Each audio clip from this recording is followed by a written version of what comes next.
Hi, in this lesson we'll dive into one of the most important concepts in Polars, the data frame. We learn how to create data frames, explore their structure, and even save and load data from files. By the end, you'll be comfortable with creating your own datasets inside Polars. If you haven't installed Polars yet, make sure to watch the previous video, Set up Polars Fast with UV, where we walk through creating a Python environment and installing Polars.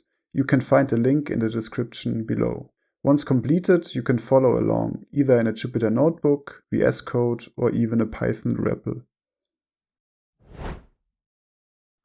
So let's create our first Polars data frame. We import Polars and create a data frame using a dictionary.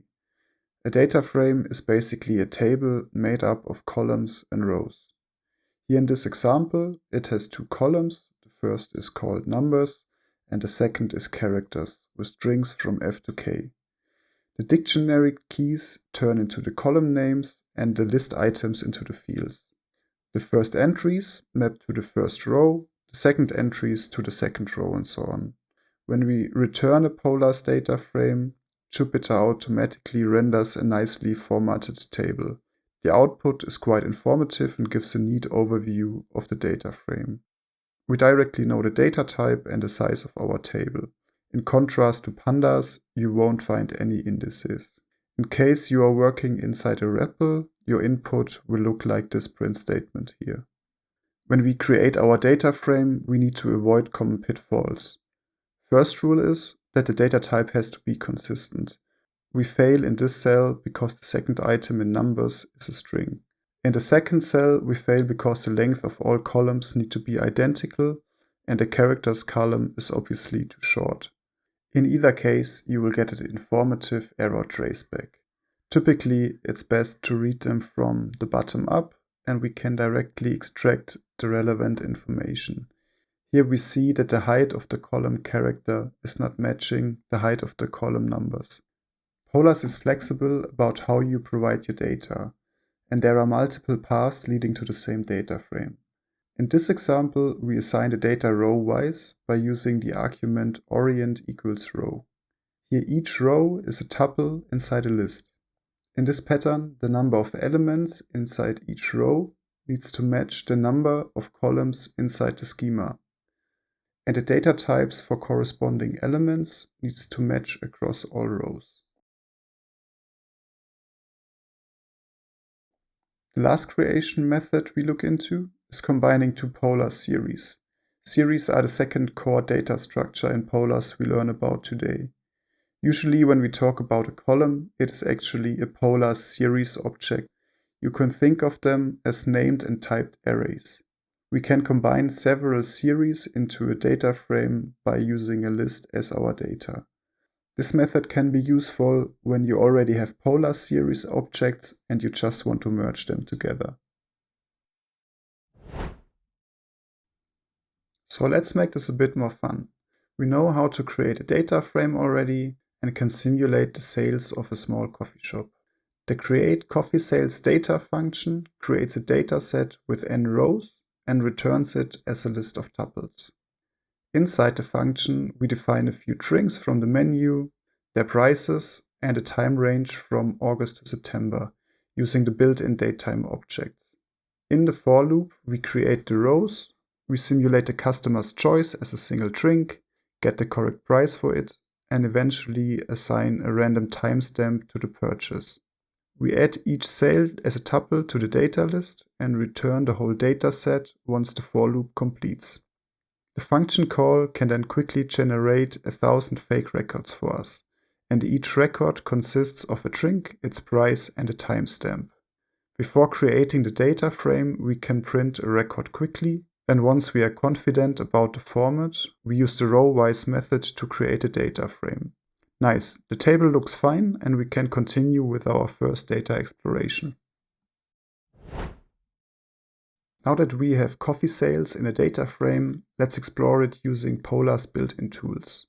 If we print the sales, we see that it is rich in information already. It is showing the shape of the data frame, the first and last 5 rows, as well as the schema, which means columns and the corresponding data types. The drinks are correctly recognized as strings, the price correctly as floats, and a timestamp is listed as a datetime column. Polars efficiency bases on strict typing. It makes the computations fast and memory efficient. You will find all supported types in the user guide.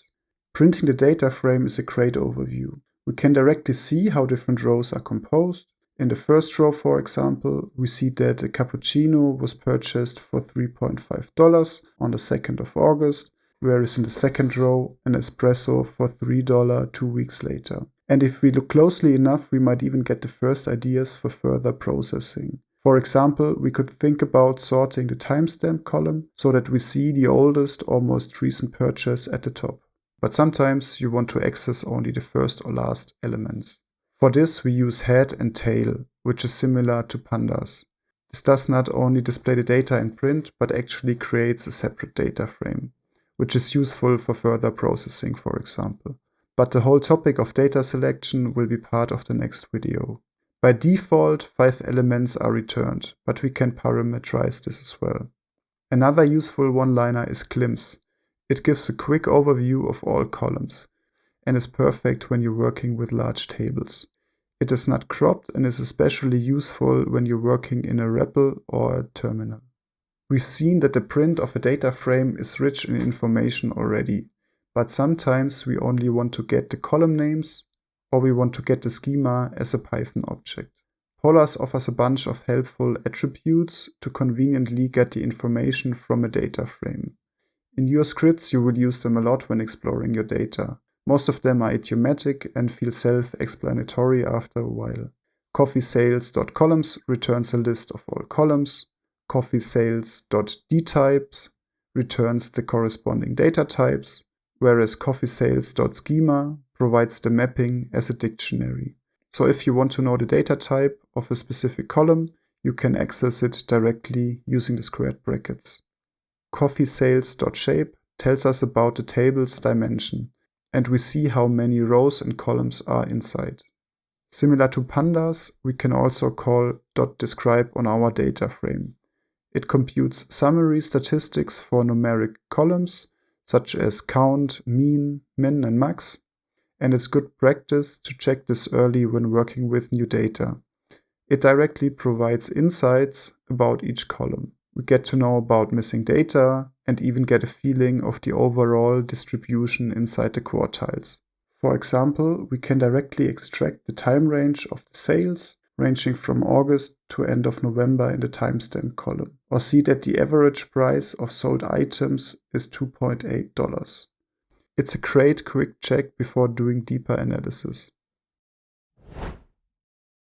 Most of the time, an analysis begins with reading and ends with writing data. Now we learn how to read and write two widespread data formats, namely CSV and Parquet files. One of the formats has the advantage to be human readable, whereas the other has multiple advantages in production. But we'll come back to this in a second. Awesome, our data looks good and we performed in-depth data exploration already. The coffee data frame is still in memory and now it's time to save it. We can write the CSV file using the coffeesales.writeCSV method. And that's it. We only need to pass the file path, it writes the data to the disk, and it pops up immediately in the File Explorer. Once the file is stored, we explore how to read the data with Polars readCSV. It's just a one-liner and needs the path. The new variable is CSV read, and when we print it, we see our familiar sales table. Writing and reading Parquet files is as convenient. We follow the same steps, declare a path, and write it. Here we use the corresponding writeParquet method, and the file shows up as well in the File Explorer. Now we read it again with the one-liner using Polars readParquet. Et voila, we end up with the same data. We learned two different ways of writing and reading data, and the data is identical, right? But let's quickly check it with Polars testing assert frame equal.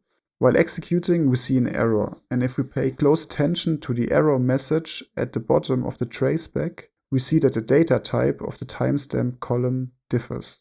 So let's quickly verify it with printing the head.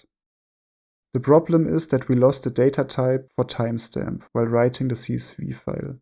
CSV files are universal and human readable, but Parquet is much faster and keeps your data types intact. It's a good reason why Parquet is often preferred for production data. Let's improve our read CSV approach quickly. We can enforce the schema by specifying a column-to-type mapping. This ensures that Polars casts the timestamp fields to the correct Polars datetime type. Now when we read the data, our assertion is valid and the data type is correct. For most common file types, a read and write function exists in Polars. Just look into the documentation and you'll likely find your file type. Great! We just learned how to create, explore and save Polars DataFrames, and even navigated around some typical problems you might face at the beginning.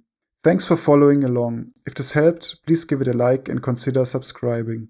In the next module, we'll start working with selecting and filtering data, the building blocks for real analysis workflows.